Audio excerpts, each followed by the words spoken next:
é importante a gente se posicionar como cristãos, né, naquilo que cremos e acreditamos. Então, visto que temos essa necessidade, também o senhor acredita que politicamente a gente deve se posicionar a favor de alguma ideologia, de algum lado, ou não? Veja, a Igreja Adventista do Sétimo Dia, ela não é apolítica, ela é apartidária. A Igreja Adventista do Sétimo Dia, ela não é apolítica, ou seja, ela não é contra você exercer a sua cidadania, o seu voto, enfim, mas ela não toma partido de dizer você tem que votar nesse daqui ou tem que votar nesse de cá. Isso a igreja não vai fazer. Agora, todos nós somos conscientes, todos nós temos inteligência para olhar os governos que estão aí e aquele que vai prejudicar menos, porque bênção a gente não vai ter. Esqueça isso. Colocar um governo como ideal, como sendo a vontade de Deus, como algumas pessoas têm feito, e colocar assim como se fosse... Tem gente que está tratando a política mais ou menos assim, é o bem contra o mal, é o Satanás contra Deus, e esse daqui é de Deus e esse aqui é do diabo. Ei, calma lá, gente, a gente não está falando disso. Apesar da gente saber que existe uma guerra espiritual, e apesar de saber que tem candidatos que parece que estão mais alinhados com o capeta do que com qualquer outra coisa, a gente não pode trazer isso para o âmbito espiritual no sentido de praticamente colocar que se você votar no fulano de tal, você está votando em Deus quase. E a gente não vai nessa linha aí não. Agora, como seres pensantes, inteligentes, como deve ser a nossa postura? Sempre de avaliação. E dentro da política, infelizmente corrompida que o Brasil vive, por exemplo, aqui não deve ser muito diferente, mas dentro da política corrompida que o Brasil vive, como é que a gente vai olhar? Eu tenho os candidatos, qual é o que vai trazer menos prejuízo para mim? Michelson Borges fez um vídeo muito interessante onde ele diz que a esquerda é o arco e a direita é a flecha. Um joga o outro. Um joga o outro. Existe um movimento pendular na política há muito tempo. Quando eu falo de movimento pendular, imagine assim, a igreja ou a direita, vamos dizer assim, veio puxando, a religião durante a Idade Média veio puxando. Se você discordasse da igreja, você morria. Foi puxando. O que aconteceu? A Revolução Francesa estourou, a corda arrebentou. Aí não vem para o meio. O pêndulo, solta e vai aonde? Vai para o outro lado. Aí você tem o iluminismo, você tem o feminismo, você tem marxismo, você tem um monte de coisa que vai surgindo aqui e vai se distanciando de Deus.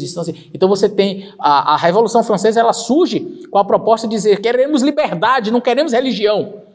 E a França foi o único país a declarar em Constituição Deus não existe. Nenhum país fez isso, a França fez. Revolução Francesa. Aí vai para o outro extremo, do liberalismo. Colocou a deusa da razão, uma mulher nua lá na Catedral de Notre Dame, como sendo a deusa da razão, e aí foi para o extremo, e aí teve toda a libertinagem naquele culto ao deus pagão lá, né, a deusa da razão, enfim, aí você vai puxando. Aí hoje o que nós encontramos? Ideologias as mais diversas, mas todas elas querendo afetar a nossa religiosidade, querendo destruir a família, querendo destruir o nosso amor a Deus, querendo invadir a religião, querendo ditar como que a gente tem que educar os nossos filhos, contra tudo aquilo que é de Deus, e eles são aplaudidos. Aí você tem ideologia de gênero e uma série de coisas que vocês conhecem. E aí você está indo para um extremo. Sabe o que vai acontecer?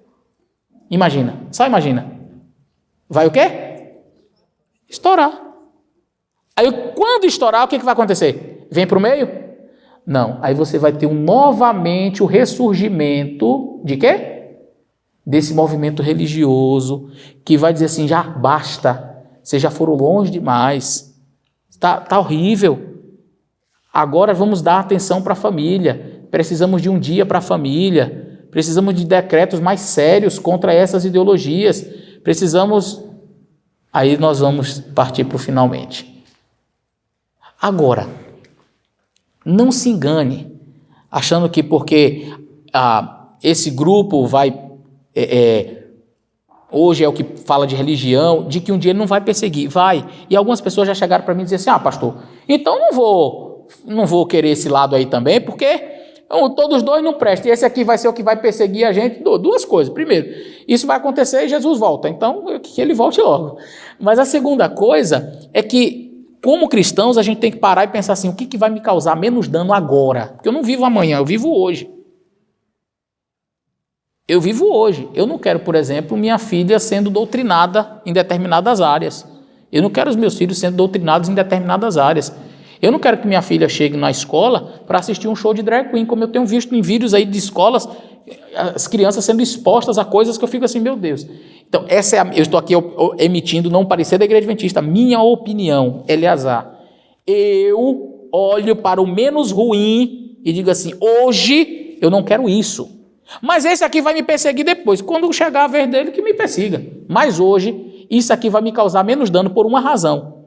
Porque se eu tiver o privilégio hoje de educar minhas filhas no caminho do Senhor e não ter interferência nisso, quando este daqui vier me perseguir, elas estão sólidas para resistir à tentação. Mas se eu tenho, por exemplo, a minha filha sendo influenciada para tudo aquilo que é ruim, que essa agenda tem colocado, aí lá depois porque eu não quero esse aqui que vai me perseguir. Depois, quando vier a perseguição, e ela vai acontecer, independente se você quiser ou não, ela vai chegar. Quando ela chegar, eu tenho um monte de crianças com mente fraca, que não consegue mais responder ativamente às coisas de Deus, e aí se perde. Eu prefiro, então, eu Eleazar, tenho essa minha opinião com respeito à parte política. Nunca fiz vídeo dizendo que você tem que votar em candidato A ou B, e não recomendo que os cristãos entrem nessas demandas e fiquem inimigos, e que esse assunto seja trazido para o púlpito, ou para a igreja, ou para irmãos estarem brigando aí quem é de um, quem é do outro. Para com isso. Mas você, inteligente, vai lá, analisa. Pastor, analisei a sua fala, discordo dela. Eu acho, por exemplo, que isso daqui é melhor. Beleza, meu irmão, jogue duro, vá lá e vote. É sua liberdade. Eu, Eleazar, tenho essa opinião. Entendeu? Eu vejo as coisas por esse ângulo.